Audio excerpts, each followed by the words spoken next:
Manuel Perló, director del Instituto de Investigaciones Sociales, es licenciado en Economía de la Facultad de Economía de la UNAM, doctor en Planeación Urbana y Regional de la Universidad de California en Berkeley y miembro del Sistema Nacional de Investigadores. Sus líneas de investigación han sido Historia de la Urbanización de la Ciudad de México, Análisis y Evaluación de la Política Habitacional y del Suelo Urbano, Análisis y Evaluación de las Políticas Fiscales, Desarrollo Hídrico Sustentable, Historia de las instituciones políticas de la Ciudad de México y de la zona metropolitana de la Ciudad de México, movimientos sociales urbanos, globalización y desarrollo urbano, la crisis económica global y sus impactos en las ciudades, prevención de desastres, y no es porque sea el director de mi instituto, sino porque es un colega muy respetado y querido de hace muchos años del el mundo de la investigación urbana. En particular quisiera destacar su libro Guerra del Agua en la Ciudad de México, junto con Arsenio González, que es un libro que se agota en cuanto se vuelve a imprimir, porque tiene, yo creo, la mejor síntesis de una visión general de lo que ellos llaman en ese libro la región hidropolitana, y uno puede tener una mirada general de qué se trata el tema del agua en nuestra región. Entonces me da mucho gusto darle la palabra al doctor Manuel Perló. Muchas gracias, buenos días. Voy a presentar desde allá para poder ver las imágenes. Entonces, ¿nos bajamos para ver? Sí.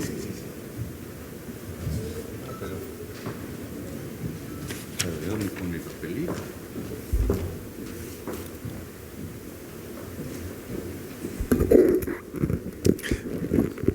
Con la guillotina. Sí. Pues muy buenos días a todos nuevamente.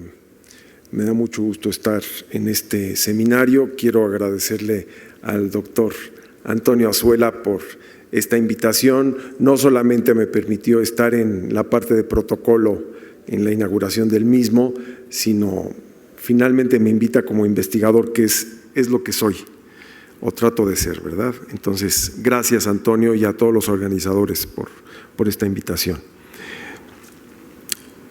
Voy a tratar el caso de los trasvases y voy a tratar de responder a la pregunta, porque hay una pregunta muy precisa, ¿verdad? ¿Cuándo se justifica un trasvase? Entonces, voy a ser muy disciplinado y tratar de responder a eso, ¿verdad? Pero pues necesito tirarme todo un rollo antes para llegar a esa respuesta. El caso que voy a abordar es el caso de lo que Arsenio González y yo hemos llamado la región hidropolitana de la Ciudad de México, que es una construcción artificial que está integrada por 4 grandes cuencas: la del Valle de México, la de Tula, la de Lerma y la del Cutzamala. Ese es el centro, digamos, de la presentación que van ustedes a ver. Y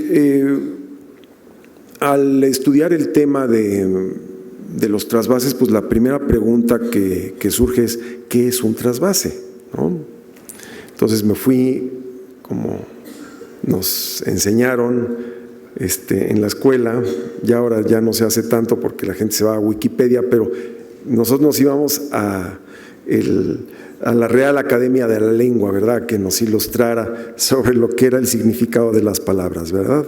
Y encontramos pues que un trasvase es pasar un líquido, puede ser agua o no, de un recipiente a otro. O sea, si yo tomo el agua de aquí y la vierto en un vaso, pues estoy haciendo una operación de trasvase. Obviamente no vamos a tratar estos temas, pero lo que quiero decirles con esto es que la definición de trasvase es mucho más compleja de lo que uno pudiera, digamos, pensar a primera vista, porque como nos ha mostrado la doctora Cirelli, bueno, hay grandes operaciones, grandes, digamos, proyectos que llevan el agua de una cuenca a otra, o de una subcuenca a otra cuenca, o de una cuenca a una subcuenca. o de una cuenca al océano. O sea, hay una multiplicidad de situaciones que se complican además por el hecho de que muchas veces el agua que se extrae para un sistema de trasvase es agua subterránea, y el agua subterránea tiene sus propios caminos, tiene sus recorridos que no son necesariamente los del agua superficial. Entonces, eso también hace el asunto un poco más complicado. Entonces, para responder a la pregunta del seminario, antes hay que ver cuántos trasvases existen en esta región hidropolitana. Esa fue la primera pregunta que me hice yo, y la verdad es que me encontré con un tema muy, muy complejo, y les voy a presentar ahora con algunas imágenes la complejidad que tiene y la variedad de situaciones que se refieren a los trasvases.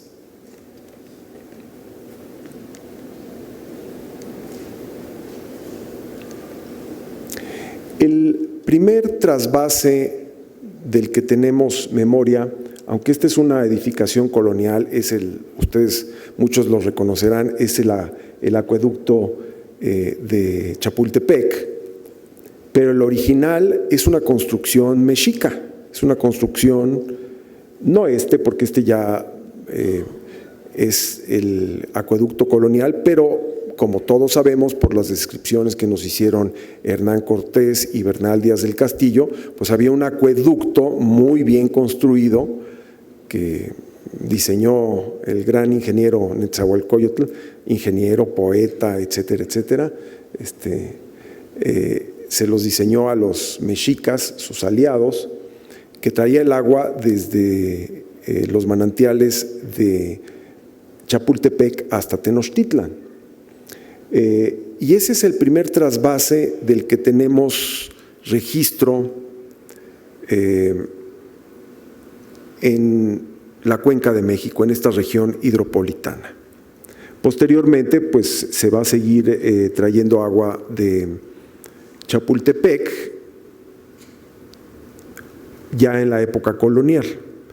Pero hay otros.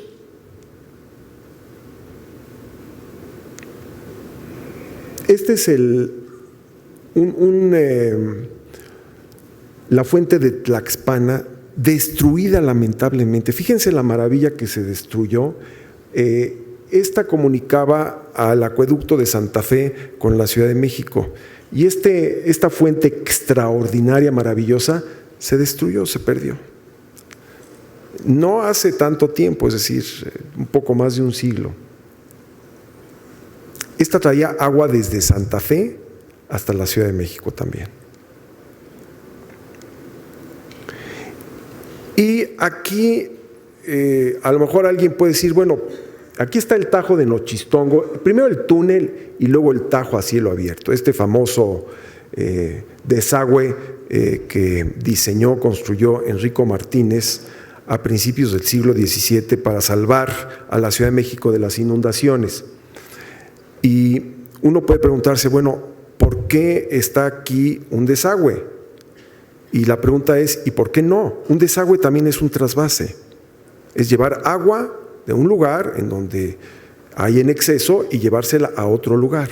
Entonces, aquí empezamos a ver que el trasvase no solamente integra a los proyectos de abastecimiento de agua, sino también a los de desalojo de agua, que en el caso de la zona metropolitana son tan importantes unos como los otros.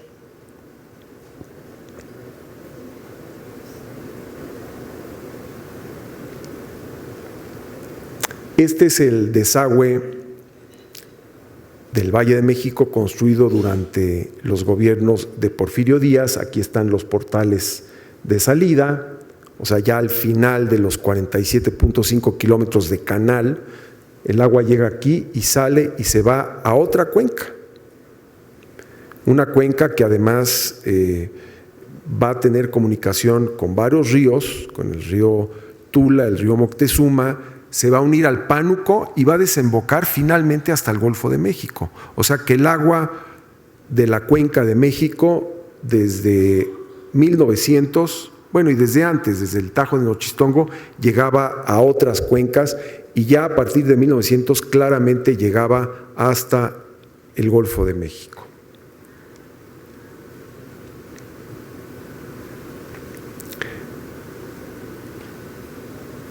Esta construcción hermosísima que ven que ahora está en Tlalpan estuvo alguna vez, no muy lejos de aquí, cerca de la Condesa, era la casa de bombas de la Condesa y forma parte del sistema de abastecimiento de agua de Xochimilco a la Ciudad de México. También su construcción se inició en 1900, en la época de Porfirio Díaz, y se inauguró ya después de la Revolución en 1913, y era el principal sistema de abastecimiento que tenía la Ciudad de México. También un acueducto muy largo, ahí ven ustedes todavía los torreones, las lumbreras, los respiraderos, que todavía se pueden ver en algunos lugares de División del Norte y que algunos recordamos, por ejemplo, en la antigua calle de Juanacatlán, hoy Alfonso Reyes, ¿verdad? Entonces, era un sistema muy importante que abastecía con unos 3 metros cúbicos de agua a la Ciudad de México. Es otro trasvase que ocurre, en forma interna dentro de la cuenca, pero de una subcuenca como es la de Xochimilco a la Ciudad de México. Como les decía, esta construcción maravillosa, pues se la llevaron a Tlalpan y es la Casa de la Cultura, ahí donde está el bosque de Tlalpan. Me imagino que sí la ubican, ¿no? Pero durante muchos años estuvo ahí cerca donde está el edificio del Instituto Mexicano de Comercio Exterior, ahí estaba casi enfrente. Todavía hay una construcción que alberga un sistema de bombas porque sigue llegando agua de Xochimilco, ya no de los manantiales, sino de un sistema de pozos muy vasto y que extrae agua a veces a profundidad de 200, 300 metros.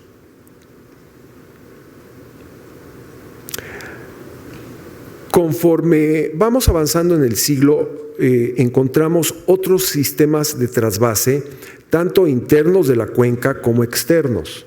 Por ejemplo, el sistema Lerma es el primer gran sistema que va a servir para abastecer a la Ciudad de México. Su construcción empieza a principios de los 40, se inaugura en el 51 y es un sistema, actualmente ya no representa un volumen tan importante, son unos 4 metros cúbicos por segundo, pero en una época se extraían hasta 12, 13 metros cúbicos por segundo para abastecer al Distrito Federal y a algunos municipios de la zona metropolitana.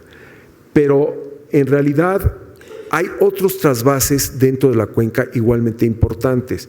Por ejemplo, está el sistema Chiconautla. No es, digamos, tan importante en términos de volumen, pero es un sistema que abastece al Distrito Federal.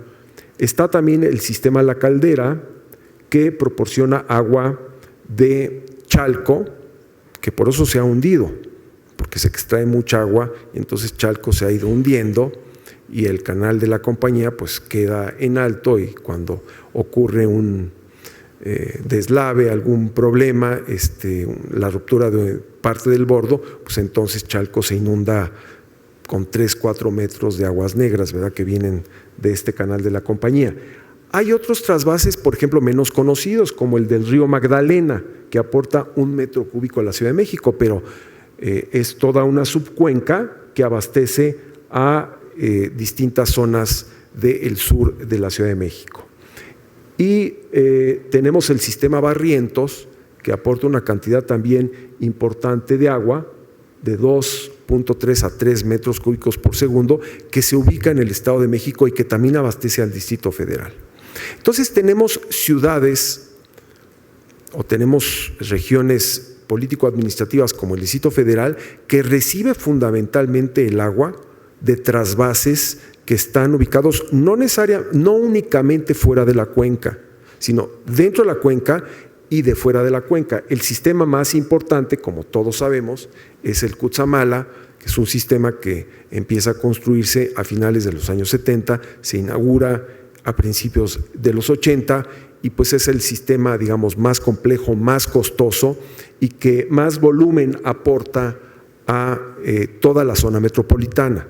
Debe de señalarse que no solamente abastece al Distrito Federal, sino también a la corona de municipios metropolitanos a los que aporta aproximadamente como unos 6 metros cúbicos por segundo. En total, el Cutzamala aporta en sus mejores momentos unos 15 metros cúbicos por segundo.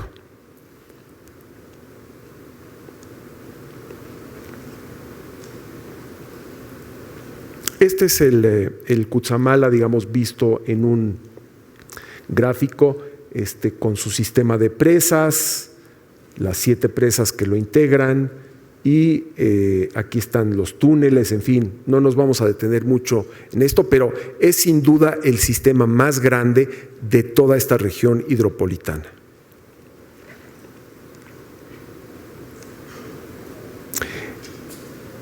Aquí tienen ustedes un plano y una imagen del sistema de drenaje profundo que empieza a construirse a finales de los 60, que es otro sistema de trasvase. Trasvase de aguas negras y aguas pluviales. O sea, es un sistema combinado. Y la obra más reciente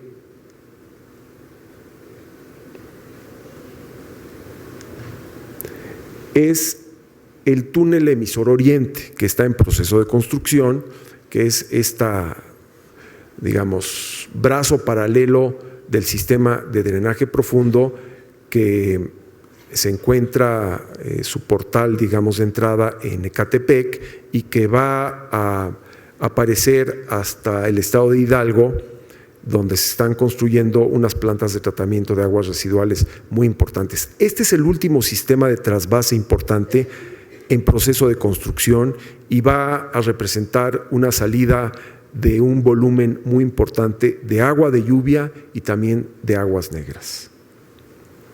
Bueno, toda esta presentación no es nada más para narrarles una historia muy interesante, apasionante siempre, que es la historia del agua en la Cuenca de México, sino para remarcar el punto de que no podemos únicamente pensar en los proyectos nuevos de trasvases que existen, porque existen varios proyectos, voy a hablar de ellos en un momento, y en el país estamos viendo varios de ellos, sino también hay que pensar en los trasvases que están funcionando, en los existentes. Y en el país podemos decir, sin lugar a dudas, hay miles de estos trasvases, miles verdaderamente. Claro, no todos son igualmente importantes. Puede haber un trasvase de 2-3 kilómetros en donde se lleva agua de unos manantiales o de un río para abastecer a una población, o puede haber un sistema de trasvase de una batería de pozos. Por ejemplo, es el caso de Hermosillo, que se abastece de pozos que están muy cerca del mar y que son los que le proporcionan agua a la ciudad. Hay en el país numerosos ejemplos de miles de trasvases que abastecen hoy tanto a las ciudades como a los sistemas de riego que tiene el país. Claro, hay proyectos, digamos, que son muy conocidos y que se han debatido mucho recientemente, como el del Acueducto Independencia, como el de Monterrey 6, el Zapotillo León, en Jalisco y Guanajuato, o el de Querétaro 2, que son así como de los más noticiosos, ¿verdad? Los más taquilleros, de los que más hay debate y los que más se han politizado. Incluso varios de ellos están detenidos. El Zapotillo está detenido, Independencia, aunque ya se construyó la mayor parte de la infraestructura, no está funcionando. Querétaro 2 sí está funcionando. Monterrey 6 está por el momento detenido, pero a ver el Bronco, vamos a ver si cambia o no de opinión, ¿verdad? Él levantó la bandera de que no a Acueducto 6, ¿no? Por oposición interna dentro de la propia región metropolitana de Monterrey, pero lo que hemos visto y que han estudiado muy bien Claudia Cirelli, Arsenio González y otros autores, es que en estos megaproyectos hidráulicos las posiciones suelen cambiar con mucha rapidez, ¿verdad? Porque son proyectos que duran muchos años y los actores gubernamentales, empresariales, ciudadanos, ambientales, etcétera, etcétera, van cambiando sus posiciones y de repente alguien que se oponía de manera tajante, absoluta a un proyecto puede cambiar de posición si las condiciones de negociación se modifican y piensan que pueden obtener alguna concesión, alguna ventaja o algún cambio en el proyecto. Lo mismo si hiciéramos, digamos, aquí una revisión de la historia de estos proyectos de trasvase en la región hidropolitana, encontraríamos también que han sido proyectos de larga duración, empleando la expresión de Brodel, el concepto de longue durée. Son proyectos longue durée porque duran, su gestación, su construcción dura mucho tiempo y además pues están presentes durante siglos, ¿verdad? Hoy día el sistema de desagüe del Valle de México, inaugurado en 1900, sigue funcionando y le sigue prestando servicios muy importantes. Entonces tenemos también una yuxtaposición de tiempos de los trasvases, ¿verdad? Que en una época cumplían un papel y ahora cumplen otra. ¿Qué hacer con los trasvases? Ya después de que vimos de que estamos llenos de trasvases y sin ellos no podríamos sobrevivir un solo día. Esa es una realidad. O sea, no podemos vivir en esta ciudad sin el agua del Cutzamala, el agua del Lerma y el agua del sistema Chiconautla y en fin de todos los trasvases. Y tampoco podríamos sobrevivir si no hacemos un trasvase, desalojo de agua a otras cuencas, porque la ciudad simplemente no tiene los espacios, no tiene los receptáculos para recibir la cantidad de agua de lluvia, por ejemplo, que se genera en esta ciudad. Entonces, sería inimaginable que de repente dijéramos, desmantelemos los trasvases. Eso no es posible. Sin embargo, sí sabemos, está documentado, que este sistema de trasvases de la región hidropolitana es completamente insustentable.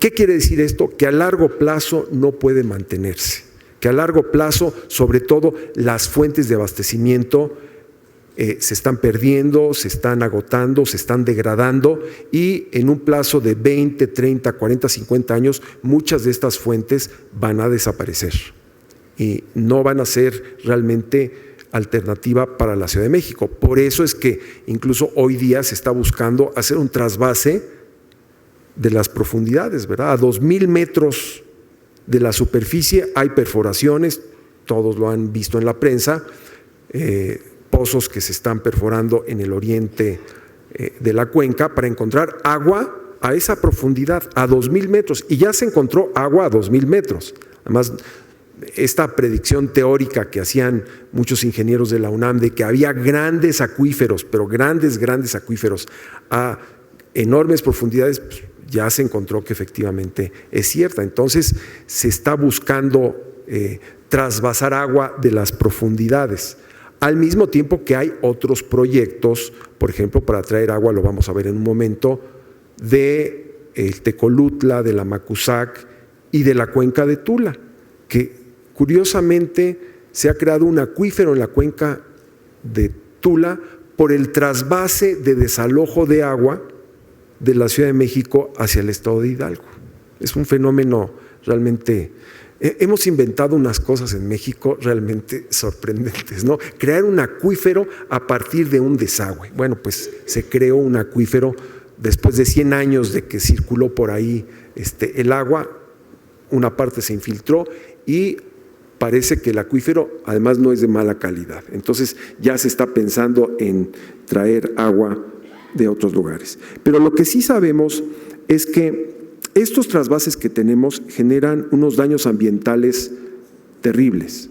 Hay casos muy dramáticos como el del Lerma, Pero el Chiconautla, Chalco y otros también, que son menos conocidos, han generado problemas muy, muy serios, problemas de hundimientos, por ejemplo, ¿no? El problema severo que aqueja a la Ciudad de México y que se paró, digamos, con la veda de extracción de agua en algunas zonas, pero que en la periferia continúa teniendo lugar, pues ha originado problemas de hundimientos diferenciales muy, muy severos que originan los daños más voluminosos que ustedes se puedan imaginar. De manera que este sistema tiene unos costos ambientales muy elevados, tiene costos económicos también enormes. El sistema Cutzamala es un sistema sumamente costoso. El metro cúbico de agua del Cutzamala es el más caro. Se calcula que cuesta entre 25 y 30 pesos el metro cúbico traerlo desde este sistema hasta el Distrito Federal. Obviamente no se cobra así, ¿verdad? Si nos cobran 25 pesos el metro cúbico, pues ustedes hagan su cálculo, saquen su boleta de pago de agua, vean cuánto consumen y multiplíquenlo por 25 y no les va a gustar absolutamente nada, porque es una cantidad muy elevada. Hay un subsidio muy, muy fuerte que se aplica en el caso de este sistema.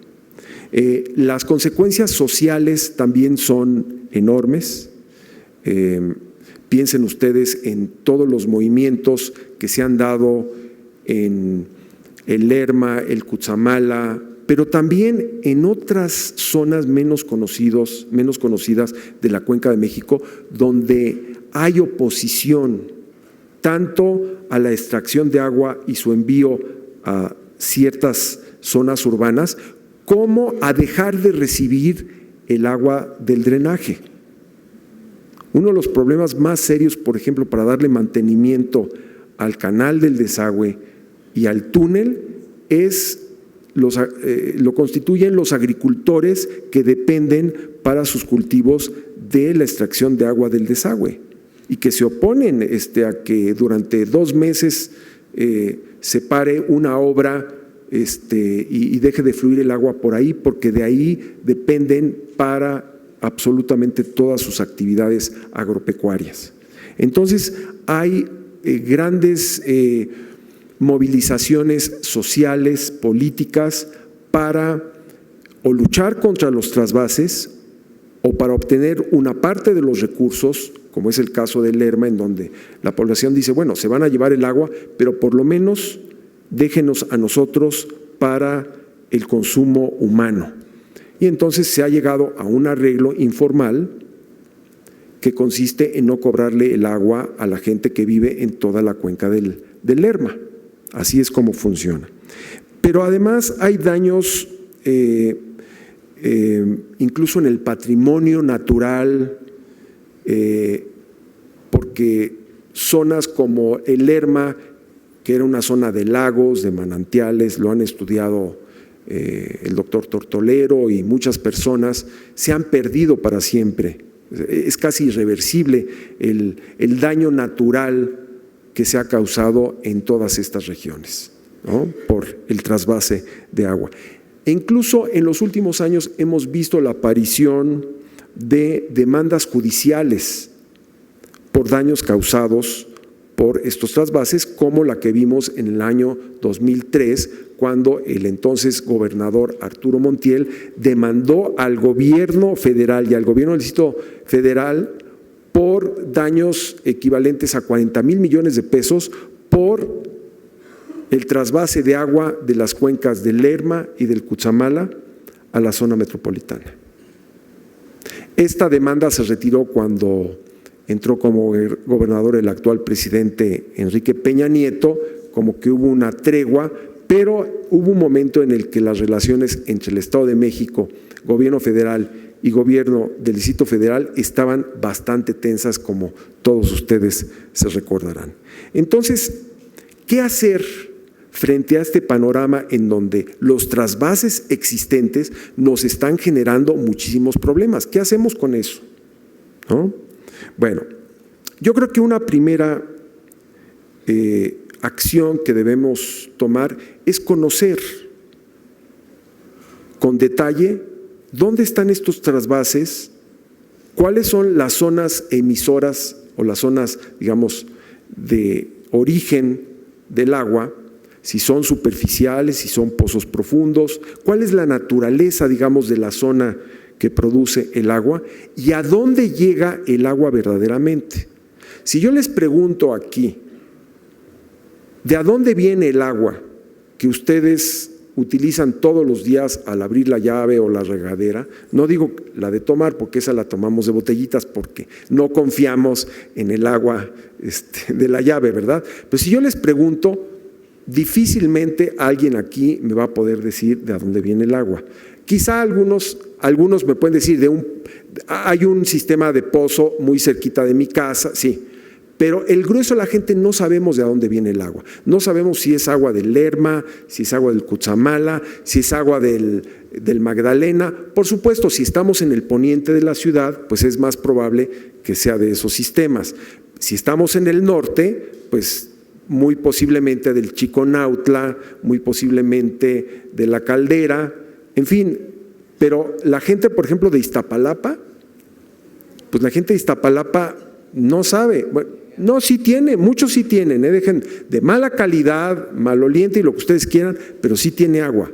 Bueno, pues una parte importante del agua de Iztapalapa viene del Lerma y del Cutzamala, porque el sistema de pozos, que son como 75, no es el que tiene Iztapalapa, donde también se extrae agua, por cierto, no es suficiente ni siquiera para alimentar al 20% de la población, ¿no? Pero la verdad es que no sabemos muchas veces ni de a dónde viene el agua y menos a dónde llega. Entonces es muy importante que podamos conocer, documentar muy bien todo ese sistema. Hay trabajos como los de Claudia y recientemente un trabajo del Banco Mundial que ya pueden bajar de internet sobre el sistema Cutzamala, que es el primer gran estudio, digamos, que se hace muy, muy detallado sobre este sistema. Pero hasta hace poco, pues teníamos información muy fragmentaria. Del río Magdalena conocemos algo por un estudio que hizo la universidad. Pero si yo les pregunto, por ejemplo, del sistema Chalco, ¿sabemos mucho? Del propio sistema Xochimilco no tenemos realmente mucha información. Entonces necesitamos una geografía, un mapa muy detallado de dónde están estos trasvases, tanto los de abastecimiento de agua como los de desalojo de agua. Yo creo que esa sería una tarea que pues, nos corresponde a todos, ¿verdad? A la academia, al gobierno, a los especialistas nacionales e internacionales, conocer el sistema de trasvases de la región hidropolitana. Segunda acción que deberíamos de emprender, hay que atacar los problemas más urgentes de ese sistema de trasvases. Por ejemplo, Xochimilco es un lugar crítico, ya Xochimilco está sumamente deteriorado, está con unos daños quizá irreversibles, porque ha habido un hundimiento del subsuelo pavoroso y el destino de Xochimilco pues permanece realmente muy, muy oscuro mientras no se resuelva el tema del trasvase de agua de esa zona. Xochimilco le sigue dando agua a la Ciudad de México, digamos a las delegaciones centrales, ¿no? 5 minutos, perfecto. Yo creo que el sistema Lerma es otro foco rojo, muy, digamos, no amarillo, es foco rojo, es un sistema que está prendido de alfileres. Piensen ustedes que durante gran parte de su funcionamiento, de 1951 hasta 1965, careció de cualquier arreglo y de cualquier convenio, funcionaba sobre bases informales totalmente, como funcionan muchos de estos trasvases, que es un tema, Antonio Azuela, que debemos de atacar. ¿Cómo funcionan? ¿Cuál es el arreglo? ¿Cuál es el convenio que sustenta a estos trasvases? Pues nos vamos a encontrar que no hay arreglos, ¿no? Es la informalidad total.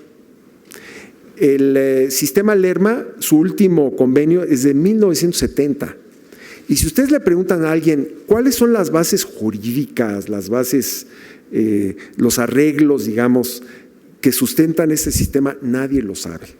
Es como una gran caja negra de un sistema del cual dependen cientos de miles de personas y que le aporta a la zona metropolitana 4 metros cúbicos por segundo todavía en la actualidad. Y que es fundamental, es un sistema, pues es más del 10% del agua que recibe el Distrito Federal, que son 35 metros cúbicos por segundo. Entonces yo creo que hay que darle atención a las zonas prioritarias con foco rojo. Tenemos que estudiar, creo, otra tarea, las experiencias nacionales e internacionales, sobre todo las internacionales, donde se han creado estas nuevas instituciones que administran trasvases de agua. Tanto para aprender lo que no hay que hacer, como para aprender lo que puede constituir un ejemplo de cómo administrar estos grandes trasvases. Entonces hay muchas experiencias en el mundo de cómo puede haber arreglos entre la gente que vive en las zonas de las que se extrae el agua y cómo se puede utilizar a lo largo de todo un recorrido esa agua hasta su uso final. Y hay arreglos, hay sistemas de pagos, hay sistemas de compensaciones, hay un sistema jurídico muy claramente establecido incluso para arreglar controversias y para medir hasta dónde puede explotarse este sistema. ¿Cuánta agua? La gran pregunta, ¿cuánta agua hay que extraer del sistema? Piensen ustedes, por ejemplo, que el Lerma estaba contemplado para proporcionar entre 5 y 6 metros cúbicos originalmente, y hubo un momento en el que se estaban extrayendo hasta 14 metros cúbicos por segundo. O sea, no había medida, no había límite, no había, digamos, una cortapisa, y simplemente el sistema se explotó hasta que produjo los resultados tan graves que enfrenta hoy, en donde solamente puede proporcionar 4 metros cúbicos por segundo. Ya estoy por terminar, doctora Azuela. Yo creo que necesitamos una gestión integral del agua, porque el tema de los trasvases tiene que ver muchísimo con el tema de cómo administramos tan mal el agua, cómo la perdemos. Fíjense que tenemos trasvases donde gastamos enormes cantidades de dinero y de repente, pues, de acuerdo a la cifra oficial, perdemos por fugas el 40% del agua que entra al sistema de distribución. Entonces, uno podría preguntarse, ¿no podríamos dejar de explotar, digamos, en un 40%, o ya no en un 40%, en un 20% nuestros trasvases si arreglamos el problema de las fugas? Pues sí lo podríamos hacer. Sin embargo, ahí están los proyectos. Esta es la región hidropolitana que hemos trabajado Arsenio González y yo. Ya están ahí los proyectos para trasvasar agua. Están listos. Muchos grupos están interesados en pensar. Entonces, yo diría, no hay que aceptar nuevos trasvases. Mientras no se redefina la gestión integral del agua y arreglemos realmente la administración del sistema, mientras no se puedan reducir las fugas considerablemente, mientras no pensemos cómo utilizar de manera más racional el agua, hay que oponerse a nuevos trasvases. Ahora, esto no significa que es el fin de los trasvases. Yo creo que sería muy tajante, digamos, llegar a eso, pero por lo menos mientras no arreglemos el funcionamiento de nuestro sistema en esta región hidropolitana, me parece que económica, política, social y éticamente no es correcto plantear nuevos proyectos. Yo pienso que hay que trabajar sobre los trasvases existentes, hay que darles un cuerpo jurídico, llegar a un arreglo, conocerlos y tratar de evitar que otros sistemas de trasvase que existen lleguen, digamos, a la situación tan crítica como el de Xochimilco y el de Lerma. Necesitamos nuevos arreglos institucionales. Esta frase, digamos, tan manida, pero tan real, ¿no? Sí necesitamos acuerdos institucionales. Y termino, por último, diciendo que el tema de los trasvases existentes y de los nuevos trasvases, pues tiene que discutirse de manera fría, objetiva, hasta donde es posible, y que ahora que el proyecto de nueva ley federal de aguas está como congeladón y hay menos, digamos, pasión y menos politización en torno al tema, porque hay que reconocer que se politizó el tema, se partidizó, yo diría. Este es un buen momento para discutirlo fría y objetivamente y ver qué es lo que dice con respecto a los trasvases, que bueno, por ahí había muchas críticas, yo no las comparto todas, creo que muchas de ellas eran correctas, pero muchas eran realmente una visión muy ideológica del asunto. Pero este es un buen momento de discutir los temas de los trasvases y poner dentro de la agenda pública, con una participación ciudadana fundamental, porque así como en estos días hemos visto participación ciudadana opuesta a los megaproyectos, con muchas razones válidas o cuestionables, pero hemos visto mucha participación. En el tema del agua no tenemos la misma participación. En el tema del agua realmente lo que nos preocupa más es tenerla, venga de donde venga, pagar poquito, y que alguien más resuelva el problema. Y no, el problema es de todos nosotros y todos tenemos que resolverlo. Gracias.